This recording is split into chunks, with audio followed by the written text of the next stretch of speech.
श्रीवामनस्तोत्रम्। अदितिरुवाच नमस्ते देवदेवेश सर्वव्यापिन् जनार्दन सत्त्वादिगुणभेदेन लोकव्यापारकारिणे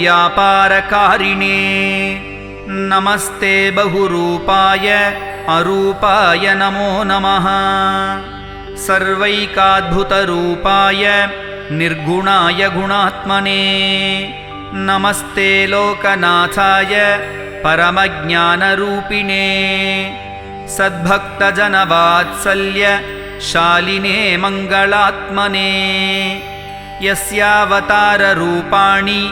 ह्यर्चयन्ति मुनीश्वराः तमादिपुरुषं देवं नमामीष्टार्थसिद्धये यं न जानन्ति श्रुतयो यं न जानन्ति सूरयः तं नमामि जगद्धेतुं मायिनं तममायिनं यस्यावलोकनं चित्रं मायोपद्रववारणं जगद्रूपं जगत्पालं तं वन्दे पद्मजाधवं यो देवस्त्यक्तसङ्गाणां शान्तानां करुणार्णवः करोति ह्यात्मना सङ्गं तं वन्दे सङ्गवर्जितं यत्पादाब्जजलक्लिन्न सेवारञ्जितमस्तकाः अवापुः परमां सिद्धिं तं वन्दे सर्ववन्दितं यज्ञेश्वरं यज्ञभुजं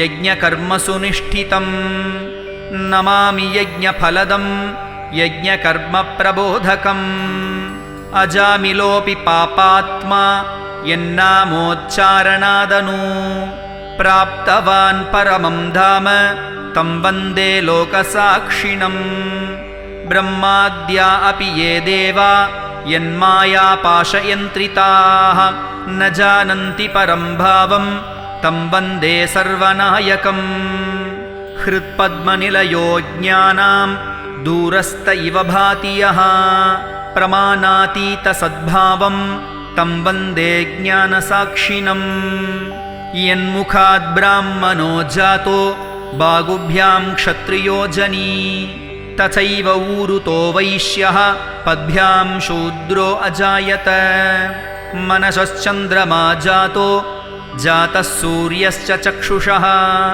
मुखादिन्द्रस्तथाग्निश्च प्राणाद्वायुरजायत त्वमिन्द्रः पवनः सोमः त्वमीशानस्त्वमन्तकः त्वमग्निर्निरृतिश्चैव वरुणस्त्वं दिवाकरः देवाश्च स्थावराश्चैव पिशाचाश्चैव राक्षसाः गिरयः सिद्धगन्धर्वा नद्यो भूमिश्च सागराः त्वमेव जगतामीशो यन्नामास्ति परात्परः त्वद्रूपमखिलं तस्मात् पुत्रान्मे पाहि श्रीहरे इति स्तुत्वा देवधात्री देवं नत्वा पुनः पुनः उवाच प्राञ्जलिर्भूत्वा हर्षाक्षुरुक्षालितस्तनी अनुग्राह्यास्मि देवेश हरे सर्वादिकारण अकण्टकश्रियं देवी मत्सुतानां दिवौकसाम् अन्तर्यामिन् जगद्रूप सर्वभूतपरेश्वर तवाज्ञातं किमस्तीह किं मां मोहयसि प्रभो तथापि तव वक्ष्यामि यन्मे मनसि वर्तते वृथा पुत्रास्मि देवेश रक्षोभिः परिपीडिता एतान्न हन्तुमिच्छामि मत्सुता दिदिजायतः तान् हत्वा श्रियं देहि मत्सुतानामुवाच सा इत्युक्तो देवदेवस्तु पुनः प्रीतिमुपागतः उवाच हर्षयन् साध्वीं कृपयाभिपरिप्लुतः श्रीभगवानुवाच प्रीतोऽस्मि देवि भद्रं ते भविष्यामि सुतस्तव यतः सपत्नी तनयेष्वपि वात्सल्यशालिनी त्वया च मे कृतं स्तोत्रं पठन्ति भुवि मानवाः तेषां पुत्राधनं सम्पत् न हीयन्ते कदाचन अन्ते मत्पदमाप्नोति यद्विष्णोः परमं शुभम्। पद्मपुराणान्तर्गत श्रीवामनस्तोत्रं सम्पूर्णम्।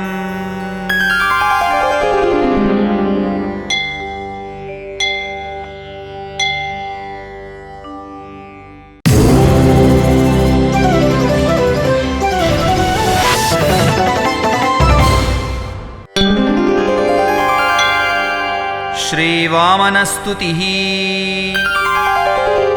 अव्याद्वो वामनो यस्य कौस्तुभप्रतिबिम्बिता कौतुकालोकिनी जाता जाठरीव जगत्त्रयी। अङ्घ्रिदण्डो हरेरोर्ध्वमुत्क्षिप्तो बलिनिग्रहे विधिविष्टरपद्मस्य नालदण्डो मुदेस्तु नः। खर्वग्रन्थिविमुक्तसन्धिविलसद्वक्षस्फुरत्कौस्तुभम् निर्यन्नाभिसरोजकुड्मलपुटी गम्भीरसामध्वनी।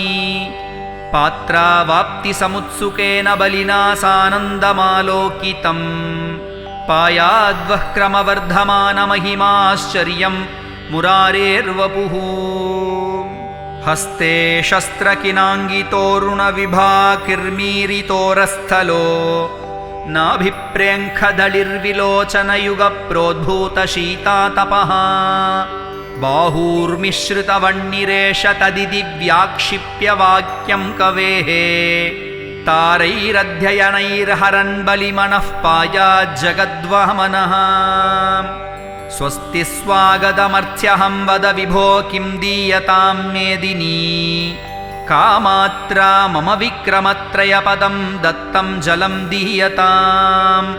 मा देहीत्युषणाब्रवीद्दरिरयं पात्रं किमस्मात् परं चेत्येवं बलिनार्चितो मखमुखे पायात् स वो वामनः। स्वामी सन्भुवनत्रयस्य विकृतिं नीतोऽसि किं याज्ञया यद्वा विश्वसृजा त्वयैव न कृतं तद्दीयतां ते कुतः। दानं श्रेष्ठतमाय तुभ्यमतुलं बन्धाय नो मुक्तये विज्ञप्तो बलिना निरुत्तरतया ह्रीतो हरिः पातु वः। ब्रह्माण्डच्छत्रदण्डः शतधृतिभवनाम्बोरुहो नालदण्डः क्षोणीनौकूपदण्डः क्षरदमरसरित्पट्टिका केतुदण्डः ज्योतिश्चक्राक्षदण्डस्त्रिभुवनविजयस्तम्भदण्डोऽङ्घ्रिदण्डः श्रेयस्त्रैविक्रमस्ते वितरतु विबुधद्वेषिणां कालदण्डः। यस्मादाक्रमतोऽद्यां गरुडमणिशिला केतुदण्डायमानात् आस्योतन्त्यावभासे सुरसरिदमला वैजयन्तीव कान्ता। भूमिष्ठो यस्तथान्यो भुवनगृहमहास्तम्भशोभां ददानः पातामेतौ पयोजोदरललिततलौ पङ्कजाक्षस्य पादौ। कस्त्वं ब्रह्मण्णपूर्वः क्व च तव वसतिर्याखिला ब्रह्मसृष्टिः कस्ते नाथो ह्यनाथः क्व स तव जनको नैव तातं स्मरामि। किं तेऽभीष्टं ददामि त्रिपदपरिपिता भूमिरल्पं किमेतत् त्रैलोक्यं भावगर्भं बलिमिदमवदद्वामनो वः स पायात्। श्रीवामनस्तुतिः सम्पूर्णा।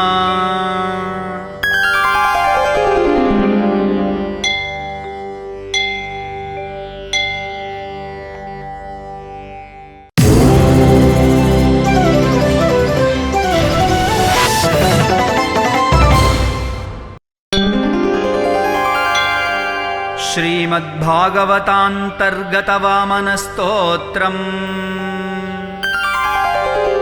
अदितिरुवाच यज्ञेश यज्ञपुरुषाच्युततीर्थपाद तीर्थश्रवश्रवणमङ्गलनामधेय आपन्नलोकवृजिनोपशमोदयाद्य शम्नः कृधीश भगवन्नसि दीननाथः।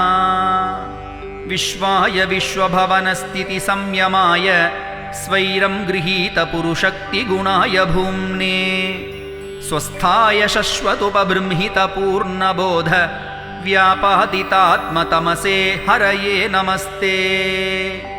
आयुः परं वपुरभीष्टमतुल्यलक्ष्मीः द्यौर्भूरसाः सकलयोगगुणास्त्रिवर्गः ज्ञानं च केवलमनन्तभवन्ति दृष्टात् त्वत्तोनृणां किमु सपत्नजयादिराशीः। श्रीमद्भागवतान्तर्गतवामनस्तोत्रं सम्पूर्णम्।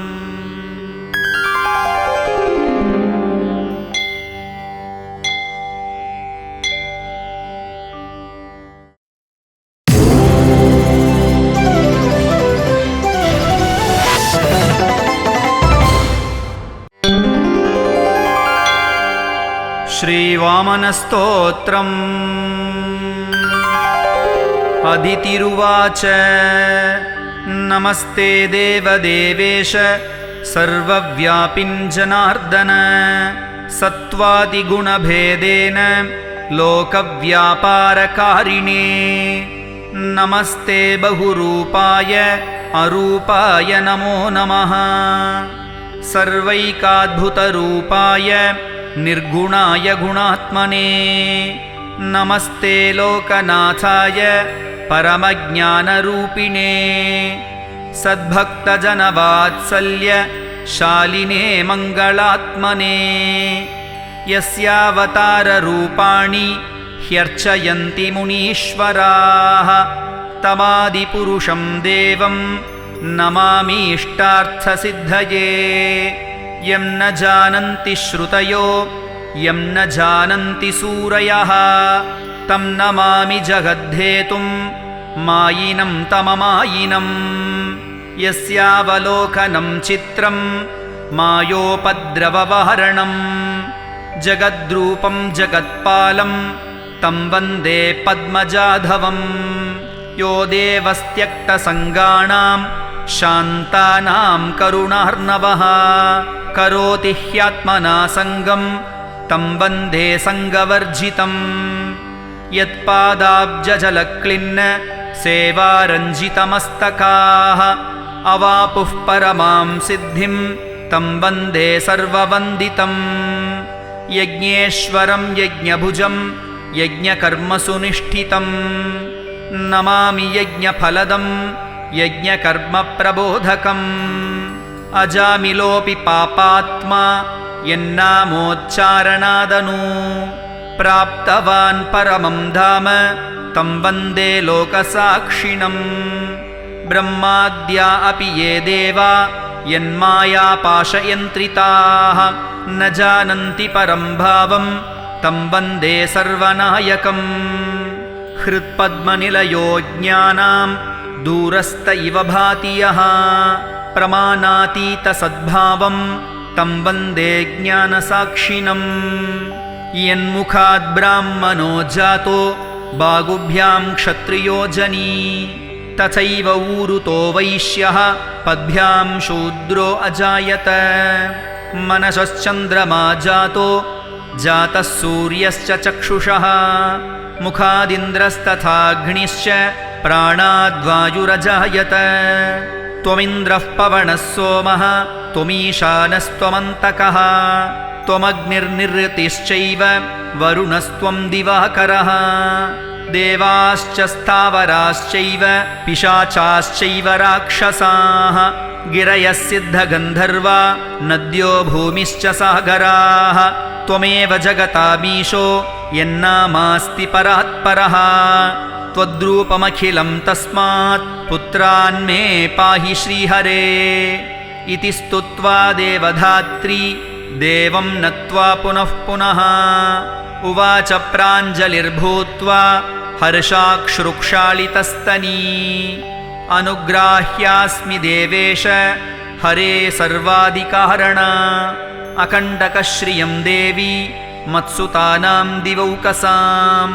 अन्तर्यामिन् जगद्रूप सर्वभूतपरेश्वर तवाज्ञातं किमस्तीह किं मां मोहयसि प्रभो तथापि तव वक्ष्यामि यन्मे मनसि वर्तते वृथा पुत्रास्मि देवेश रक्षोभिः परिपीडिता एतान्न हन्तुमिच्छामि मत्सुतादिदिजायतः तान हत्वा श्रियं देहि मत्सुतानामुवाच सा इत्युक्तो देवदेवस्तु पुनः प्रीतिमुपागतः उवाच हर्षयन् साध्वीं कृपयाभिपरिप्लुतः श्रीभगवानुवाच प्रीतोऽस्मि देवि भद्रं ते भविष्यामि सुतस्तव यतः सपत्नी तनयेष्वपि वात्सल्यशालिनी त्वया च मे कृतं स्तोत्रं पठन्ति भुवि मानवाः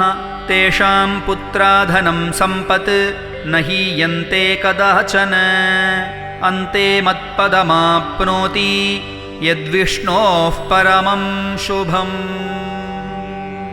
पद्मपुराणान्तर्गत श्रीवामनस्तोत्रं सम्पूर्णम्।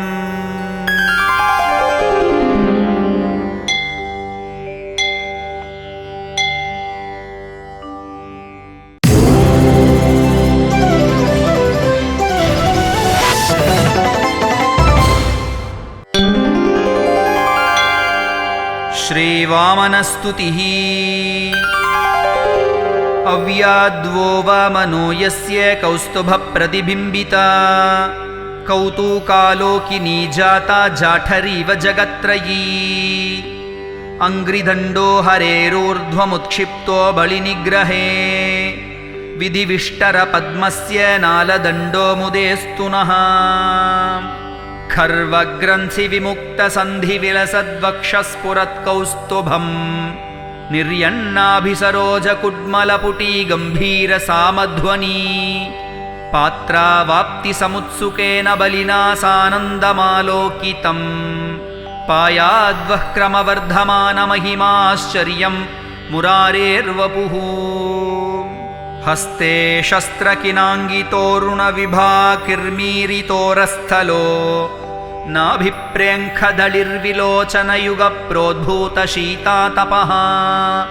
बाहूर्मिश्रितवह्निरेष तदिति व्याक्षिप्य वाक्यं कवेः तारैरध्ययनैर्हरन् बलिमनः पायाज्जगद्वामनः स्वस्ति स्वागतमर्त्यहं वद विभो किं दीयतां मेदिनी कामात्रा मम विक्रमत्रयपदं दत्तं जलं दीयतां मा देहीत्युषणाब्रवीद्दरिरयं पात्रं किमस्मात् परं चेत्येवं बलिनार्चितो मखमुखे पायात्सवो वामनः स्वामी सन्भुवनत्रयस्य विकृतिं नीतोऽसि किं याज्ञया यद्वा विश्वसृजा त्वयैव न कृतं तद्दीयतां ते कुतः दानं श्रेष्ठतमाय तुभ्यमतुलं बन्धाय नो मुक्तये विज्ञप्तो बलिना निरुत्तरतया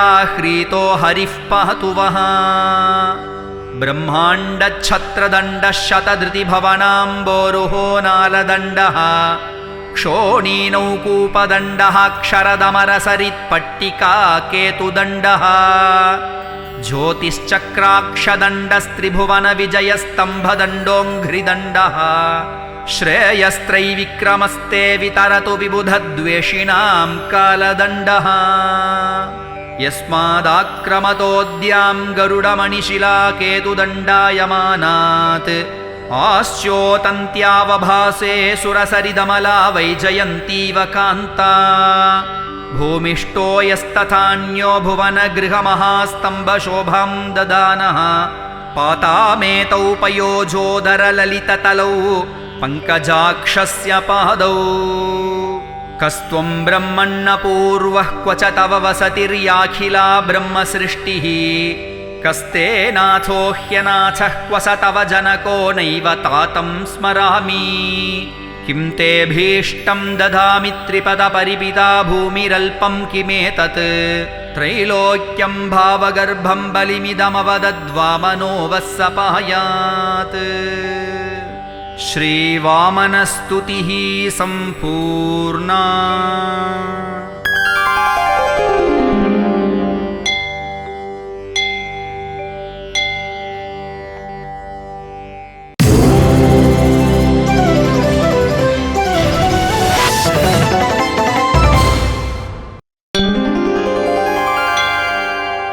श्रीमद्भागवतान्तर्गतवामनस्तोत्रम्। अदितिरुवाच यज्ञेश यज्ञपुरुषाच्युततीर्थपाद तीर्थश्रवश्रवणमङ्गलनामधेय आपन्नलोकवृजिनोपशमोदयाद्य शम्नः कृधीश भगवन्नसि दीननाथः।